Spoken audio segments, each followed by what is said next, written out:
This daily dose is brought to you by Pirate.Black. ARRR! The UK government will soon be introducing fundamental changes in how money works. The changes are being planned by central banks around the world, including the UK's central bank, the Bank of England. These changes, once introduced, will affect everyone.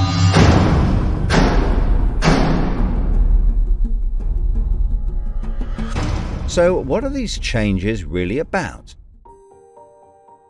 The changes being proposed will mean that you will no longer have full control over your spending. In fact, what they are planning is the replacement of money with something which is fundamentally different.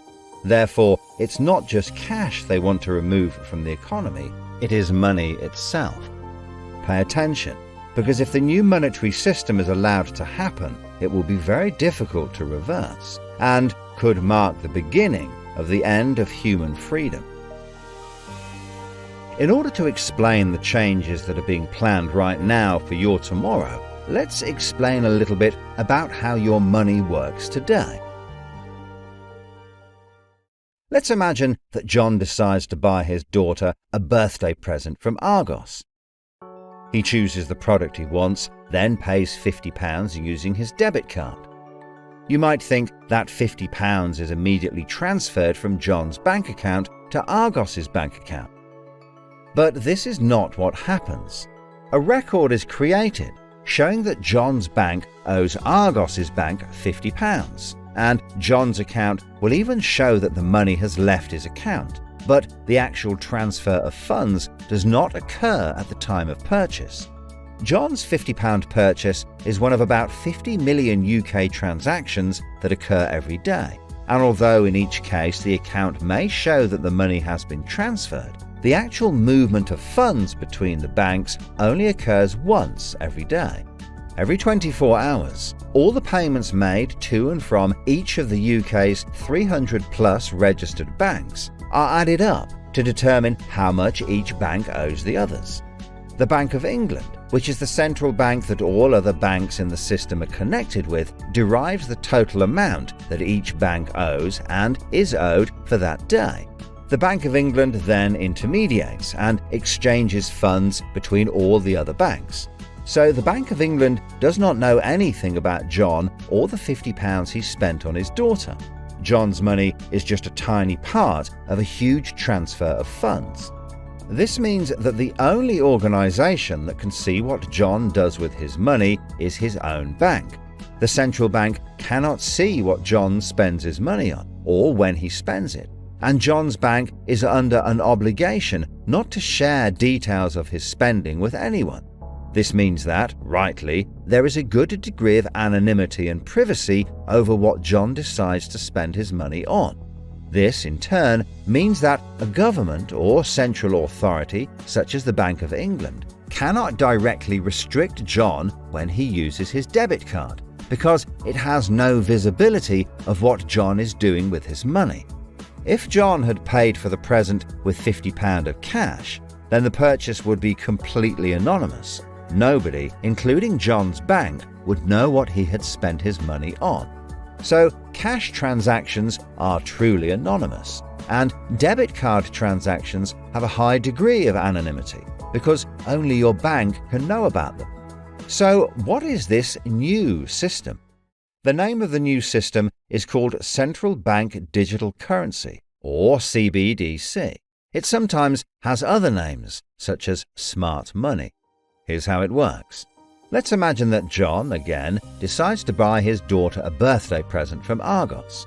His mobile phone has a smart money wallet or app on it, from which he pays £50 for the product. The app communicates directly with the central bank, the Bank of England, and the money is transferred from his digital wallet to Argos's digital wallet in less than a second. The transfer of funds occurs at the time of purchase, and the transaction is recorded and approved by a centralized computer system on a centralized blockchain.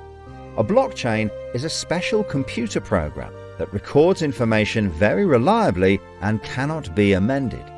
The centralized computer system runs continuously and can deal with hundreds of transactions per second as they occur throughout the entire economy, processing all of the public's purchases being made by millions of digital wallets.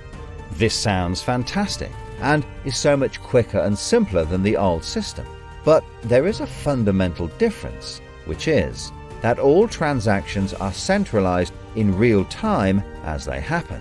In other words, one system will be able to know about every single digital transaction in the economy as the transactions occur.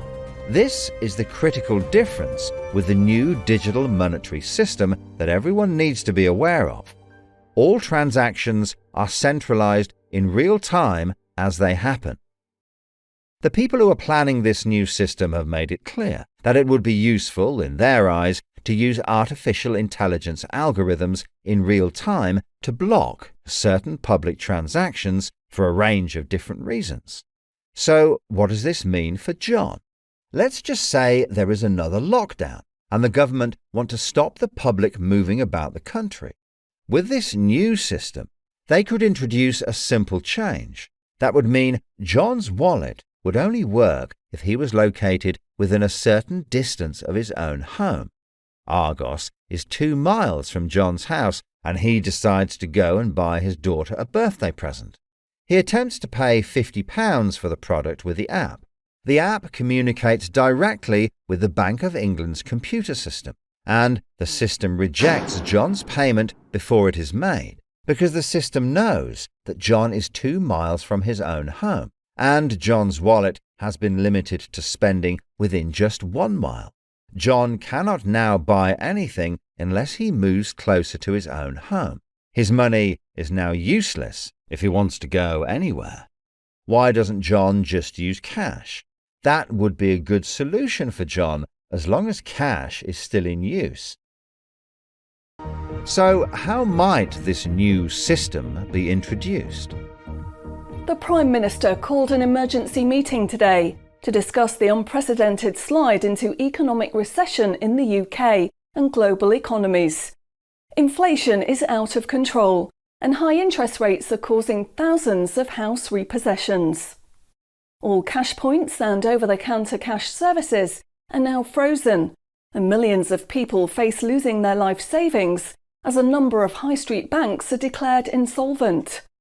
The government and the Bank of England are accelerating the introduction of a new central bank digital currency, which all bank customers in the UK will be able to receive in exchange for their existing money, which in many cases is now unobtainable from their bank accounts. The government say that the new digital money will help the economy recover from recession and will be used to bail out public and corporate money currently held in millions of bank accounts by banks that are at the point of collapse.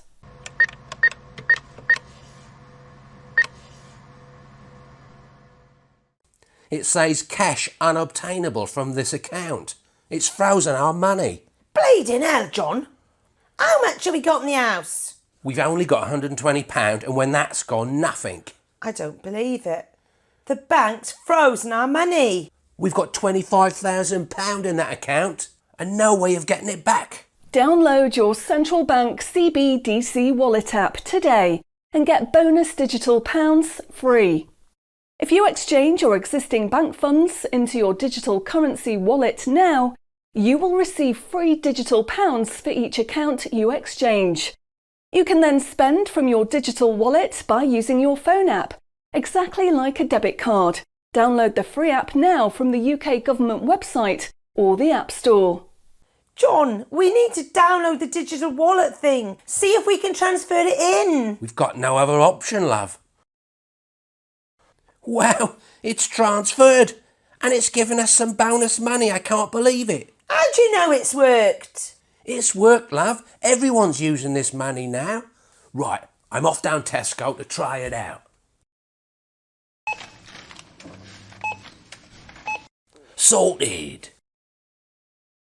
Recent figures show that the public's use of cash has halved in the last 12 months. Experts say this is due to the success and sheer convenience of the new CBDC digital money. The government has announced that all cash will be phased out completely over the next 3 years. I can't remember the last time I used cash. It seems so cumbersome and old-fashioned, fiddling about with coins every time you want to buy something. It's much easier now.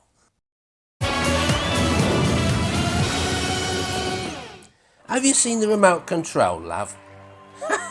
Look what I found. Remember these? What are you going to do with that? Well, I don't know. Look, why don't we keep it? I'll put it in a picture frame. My name's Charlie. Recent data from the annual Climate Change Conference has revealed that only a drastic reduction in fossil fuel use will help protect against climate change. The government has announced limits on petrol and diesel use for all individuals in the UK, which will be enforced using smart money. Each wallet will be limited to a purchase of 15 litres per week, after which the wallet will be prevented from making any further purchases in that week. Ah, bollocks. Growing concerns over obesity and bad health will be tackled using the Smart Money network. The government proposes to limit the total number of sugary foods that each digital wallet can purchase in any given month. What? Experts say that the new pandemic, which is 10 times more contagious and deadly than coronavirus, can only be defeated by minimising all human contact and staying home as much as possible. In order to enforce this, all digital wallets will only work within 1 mile of the address at which they are registered. Shopping times will be staggered so that you can only make purchases for a 2-hour period each day. All non-essential item purchases will be rejected. Jesus Christ. The government, in a move to stimulate growth in the economy, is trying to ensure that all benefit money paid out to the public is spent within an appropriate time period. From the 1st of August, all benefit payments, including the new social credits, should be spent within 2 months of receiving them. Benefit money will expire and be of no use if it is not spent within the 2-month period. Blimey, they're putting a shelf life on money. Vaccination uptake for the latest pandemic is now at 95%. Anyone who has not been vaccinated will have restrictions placed on their wallets. For the 5% unvaccinated, spending will only be allowed at certain times and within 1 mile of home. Certain goods, such as alcohol, travel tickets and restaurant purchases, will not be available for those who have not been vaccinated, and their digital wallets will not work outside of the UK. Wow. Concerns are growing over people who grow and supply their own food outside of government-approved companies. The government will be restricting the purchase of all seeds and other farming products for anyone that is not a registered farmer. What are they doing that for? The government is trying to reduce the amount of red meat people eat in their diet for environmental and health reasons. Digital wallets will only be allowed to purchase 8 ounces of red meat per week. How much is 8 ounces? In order to protect the environment, the government is introducing limitations on the amount each wallet will be able to spend on the following products: aerosol cans, single-use plastics, coal, meat, chocolate, fish and coffee. What about fags? In a move to encourage good behaviour, the government is awarding digital currency direct to your wallet if you report on anyone breaking lockdown rules or report on individuals expressing extremist views. Anyone deemed to be expressing extremist views may in turn have restrictions placed on their wallets. What's that mean, extremist views?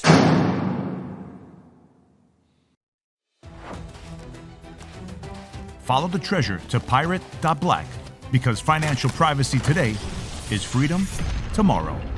ARRR!